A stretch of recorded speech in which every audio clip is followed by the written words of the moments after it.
Boa tarde a todos. Pedindo muito a ajuda dos bons amigos espirituais, dos mentores da Casa de Terezinha de Jesus. Nós hoje vamos falar sobre fé e meditação. Como a fé e a meditação podem nos ajudar nos problemas que a gente enfrenta, nas nossas dores, nas nossas dificuldades. A fé, ela é intransferível. Eu não posso doar a minha fé para ninguém, não posso pegar a fé do outro para mim, porque a fé precisa ser vivenciada. Eu não posso passar uma receita de fé, eu não posso prescrever a fé, ainda que a fé seja dos remédios mais salutares à saúde, porque ela precisa ser vivenciada por cada um. A cada uma de nossas existências, das nossas muitas vidas, nós vamos aumentando a nossa fé. À medida que a gente vai vivenciando os nossos problemas, as nossas dificuldades, as nossas dores, a gente vai aumentando e dando mais qualidade à nossa fé. E a fé, no sentido da palavra fé, na raiz da palavra, lá no hebraico ainda, ela quer dizer fidelidade, entrega, aceitação, fidelidade às leis imutáveis de Deus, fidelidade aos ensinamentos de Jesus. Fé e crença são coisas distintas.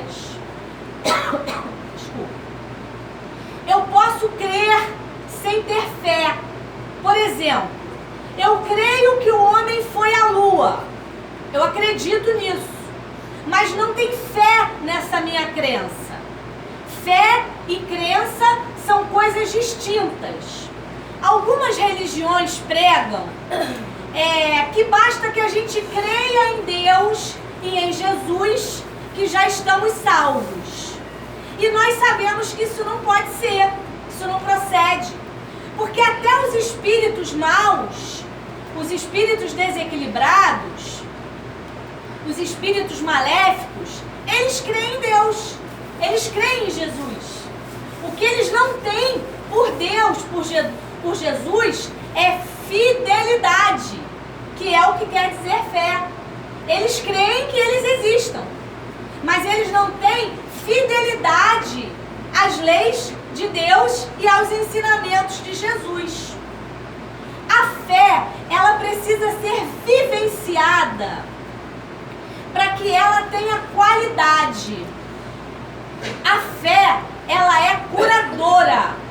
A explosão mística que acontece no nosso cérebro quando nós temos fé, ela aumenta a imunidade do nosso corpo. A fé aumenta a imunidade e nos impede de ficarmos doentes. Se já estamos doentes, ajuda a nossa melhora. E por que é tão difícil vivenciar a fé? Tem uma passagem de Jesus em que um pai leva o filho perante a Jesus e pede a Jesus que cure o filho que está lunático. Naquela época se chamava lunático quem estava com obsessor, quem estava obsidiado. Eles falavam que a pessoa estava lunática. E o filho dele já estava no estágio da obsessão, que a gente chama de subjugação, que é um estágio já muito sério, onde aquele que está obsidiado já não tem mais vontade própria, já não responde por si. É o espírito obsessor que manda na vida dele. Então ele levou a Jesus e pediu que Jesus curasse o filho. E a uma só ordem que Jesus deu, eles chamavam de demônios, os espíritos obsessores. A gente já sabe que diabo, demônio, inferno, nada disso existe. Foram figuras criadas pela igreja há muitos anos atrás para que a igreja vendesse indulgência, vendesse a libertação, a salvação. Então eles criaram figuras muito feias para amedrontar as pessoas e as pessoas pagarem pela sua salvação. diabo, demônio, inferno, nada disso existe. Existem espíritos maléficos, espíritos maus, que ainda estão muito lá atrás na evolução, alguns inteligentíssimos, porque a moral não tem nada a ver com o intelectual. Existem espíritos muito adiantados intelectualmente e que não têm moral nenhuma. Uma coisa é distinta da outra. Então eles chamavam de demônios os espíritos obsessores. E a uma só ordem, o espírito obsessor largou o menino. E aí os apóstolos perguntaram a Jesus por que eles mesmos não puderam curar o menino, se o pai tinha levado até eles. E Jesus falou que eles não curaram por falta de fé, por incredulidade. Que se nós tivéssemos a fé do tamanho de um grão de mostarda, nós faríamos tudo o que Jesus fazia e muito mais. Nós diríamos à montanha, montanha, transporta-te daqui para ali, e a montanha se transportaria. E a montanha que Jesus se refere é a montanha dos nossos problemas, das nossas dores, das nossas dificuldades. Então Jesus quis dizer que se a gente tivesse fé do tamanho de um grão de mostarda, nós passaríamos por todas as nossas montanhas de forma muito mais tranquila. E se nós vivenciássemos a fé que nos propõe o Espiritismo, que é a fé raciocinada, a fé que entende, a fé que analisa e vê que tudo que nós passamos tem um propósito educativo, nada do que nós passamos é por acaso, nada do que nós passamos é em vão, tudo é efeito de uma causa, tudo tem o consentimento de Deus. Se nós entendêssemos essa fé raciocinada e trouxéssemos de fato para a nossa vida, todos os nossos problemas seriam muito menores. E por que é tão difícil vivenciar isso? Eu escutei uma médica ginecologista falando, ela conversa muito com os pacientes dela, e ela falou que ela atende muitas mulheres que se dizem muito infelizes por serem casadas, porque os maridos não dão atenção, porque os maridos são acomodados, porque os maridos não percebem quando elas cortam o cabelo, porque os maridos já não ligam mais para elas, que quando eram namorados eram de um jeito, casados eram de outro.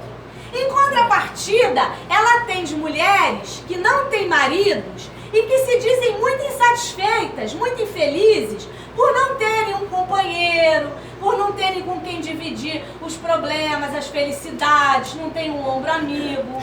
E ela atende muitas mulheres que têm filhos e que se dizem infelizes, porque os filhos dão muita preocupação, dão muito problema, e que elas deixam de viver a própria vida para viver a vida dos filhos. Em contrapartida, ela atende mulheres que não têm filhos e se dizem infelizes, porque gostariam de vivenciar a maternidade, gostariam de ter tido filhos. Aí ela atende mulheres que têm filhos pequenos e que se dizem infelizes porque os filhos pequenos dão muito trabalho e que querem que cresça logo. Em contrapartida, ela atende mulheres que têm filhos grandes que dizem assim, queria que eles voltassem a ser criança porque davam menos trabalho. Aí ela atende mulheres com muito dinheiro que se dizem infelizes porque a vida é chata, a vida não tem muito propósito, a vida é sem graça. Aí ela atende outras mulheres que têm dificuldades financeiras e que se dizem infelizes porque precisam lutar muito para ter as coisas. Ou seja, nós somos eternos insatisfeitos e não sabemos dar proporção aos nossos problemas. Quem tem cabelo liso quer enrolado, quem tem enrolado quer liso. Essa fase evolutiva que nós ainda estamos nos permite isso. Mas se nós começarmos a exercitar, a dar aos nossos problemas o tamanho que de fato eles têm, por exemplo, para um tetraplégico, uma pessoa que vive na cama, não pode se levantar. Se ele pudesse andar numa cadeira de rodas, seria uma bênção. Para aquele que anda numa cadeira de rodas, se ele pudesse andar com muletas, seria o paraíso.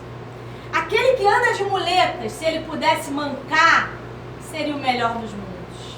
Assim é a nossa vida. Se a gente olhar para trás ou para os lados, opa, tem gente pior. Opa, tem problemas muito piores que os nossos. Esse é o grande segredo. Se nós exercitarmos isso, de dar proporção certa ao que o nosso problema tem, exercitar a nossa fé para que ela tenha mais qualidade, por certo a nossa vida será melhor.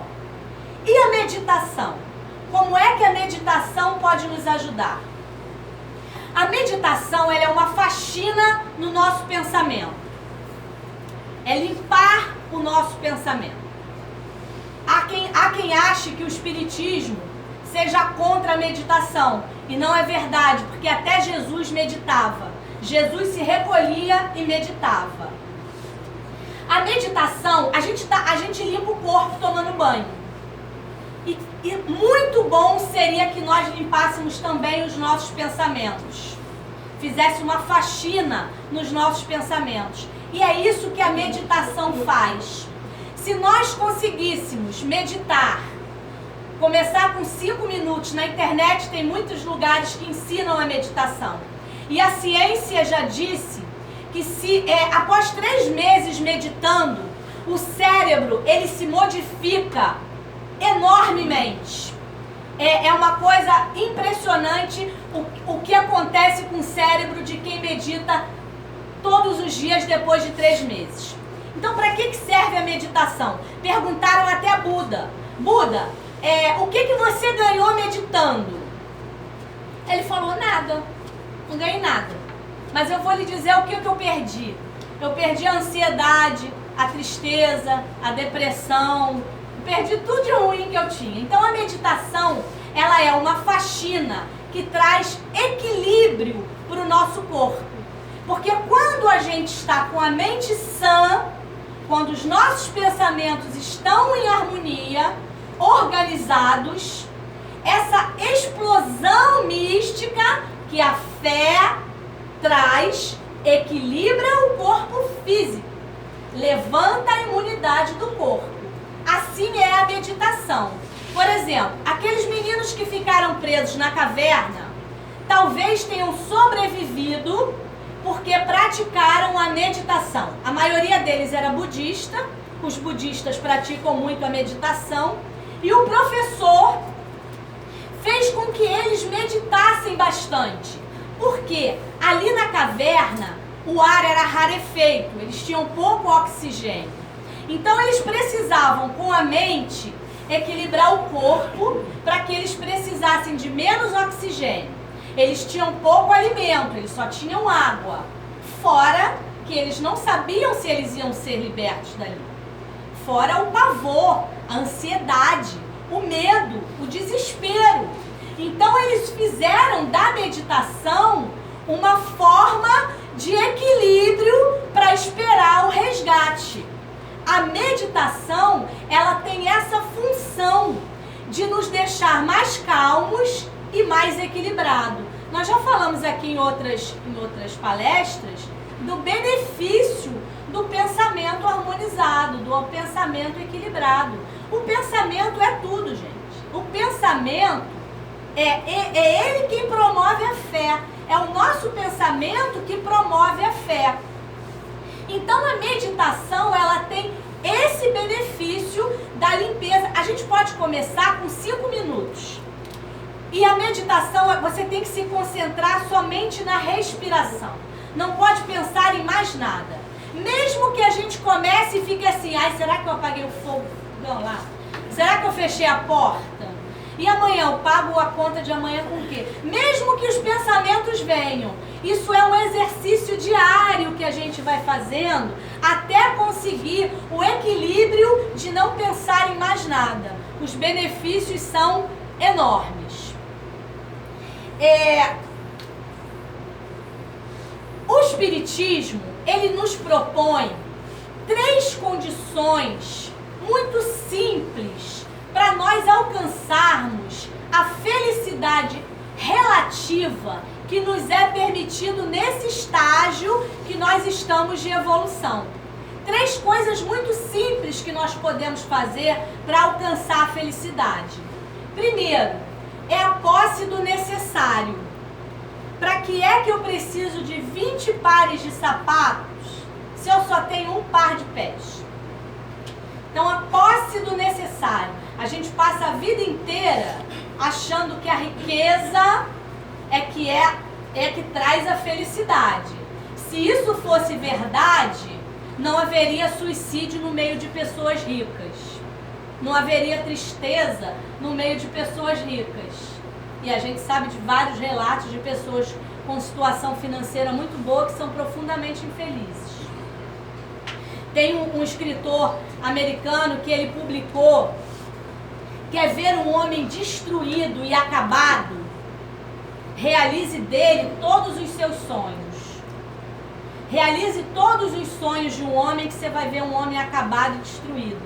Por quê? Nós precisamos ter, independente da idade, porque como a vida não cessa, nós somos espíritos imortais, a vida não para, a vida não cessa. Independente da idade que nós tenhamos, é importantíssimo, é primordial, é importantíssimo em todos os sentidos que a gente tenha metas, sonhos, que a gente busque a nossa reforma íntima, que a gente aprimore a nossa fé, que a gente tenha objetivos na vida. Independente, muita gente, a minha sogra com 83 anos, eu tô com 83 anos, pra que você vai? Porque eu vou ter sonho, Como assim? Ela tá viva! Como é que não vai ter sonho? Tá viva, tem que ter meta, tem que buscar alguma coisa, tem que se melhorar, tem que aprimorar a fé, tem que promover a reforma íntima, tem que sonhar em fazer uma viagem, tem que ter algum objetivo. E não é a riqueza material que traz. Então, primeiro de tudo, posse do necessário. Segundo, consciência tranquila. Santo Agostinho diz no Livro dos Espíritos que ele fazia uma reflexão ao final do dia, ele consultava a consciência dele para saber se durante o dia todo ele fez mal a alguém, se ele magoou alguém, se ele humilhou, se ele chateou alguém, se ele deixou de fazer o bem, porque não basta que a gente não faça o mal. Não fazer o mal é no mínimo obrigação. A gente tem a obrigação de não fazer o mal. Então não basta que a gente não faça o mal. A gente tem que praticar o bem. Então ele fazia um exame de consciência para saber se ele magoou, se ele maltratou, se ele humilhou e se ele fez todo o bem que ele podia. Isso se chama consciência tranquila. Então, posse do necessário, consciência tranquila e fé no futuro. Se a gente tem fé no futuro, pratica essa fidelidade a Deus, então a gente sabe o quê? Que todos os nossos males, todos os nossos problemas, todas as nossas dores, elas têm dia e hora para acabar. Tem ditado popular que diz: não há bem que sempre dure, não há mal que nunca acabe? Nenhum mal dura para sempre. Isso é a promessa do Cristo. Todas as dores se acalmarão, todos os problemas se resolverão. Então, se a gente pratica essa fé raciocinada que nos propõe o Espiritismo, fé, gente, mas fé de fidelidade. Eu creio num Deus, eu creio no meu Criador, que me assiste, que me dá a certeza de que todos os meus problemas têm dia e hora para terminar. Então, para não perder o costume, eu vou contar uma historinha. Só para reflexão, porque as historinhas ajudam a gente a refletir. 3 amigos rezavam muito para Deus, pediam muito a Deus que Deus enviasse um anjo que realizasse os seus desejos. Aí um dia Deus, como Deus sempre, invariavelmente, ouve as nossas rogativas, mandou o anjo lá para os 3 amigos. O primeiro pediu riqueza. Eu quero muita riqueza. Eu quero ser muito rico. Ok? Deus mandou o anjo dar um baúzinho cheio de moedas para ele. O segundo pediu a beleza. Eu quero ser lindo. Quero arrasar os quarteirões. Quero ser lindo demais. Deus mandou lá um pacotinho com creme que ele passou no corpo, no rosto. Ficou um espetáculo de homem. O terceiro falou para o anjo assim: eu não sei o que pedir. Faça o seguinte, me dê aquilo que eu merecer. Aquilo que eu merecer, me dê. Aí o anjo deu uma sacola com pedregulho. Os outros dois, claro, riram, né? Um pedregulho, né? Um ganhou riqueza, o outro ganhou beleza, o terceiro ganhou um pedregulho. E ele aceitou, porque ele não falou que era aquilo que ele merecia? A pedra no caminho, vamos embora. Levou a pedra. E ele foi desbastando com o tempo a pedra, foi tirando a pedra, tirando, até que ele achou no final um diamante dentro da pedra. Um diamante grande. Ele vendeu o diamante, construiu um lugar muito grande, um abrigo para necessitados, para aqueles que não tinham onde dormir, o que comer, aqueles que necessitavam de medicamentos, de atendimento médico. Era um lugar que abrigava todos os necessitados de todas as naturezas. Um dia bateu a porta deles 2 necessitados. E não custou para que ele reconhecesse os 2 amigos. Os 2 amigos agora estavam necessitados da misericórdia do outro.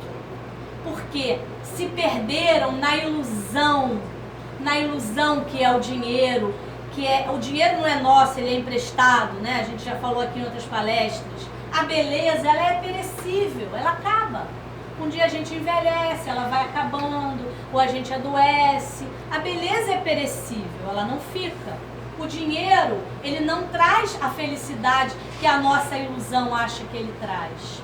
Então, o anjo disse para eles assim: bem-aventurados todos aqueles que sabem aproveitar as pedras da vida, porque a fé e a perseverança no bem são os 2 grandes alicerces do reino de Deus.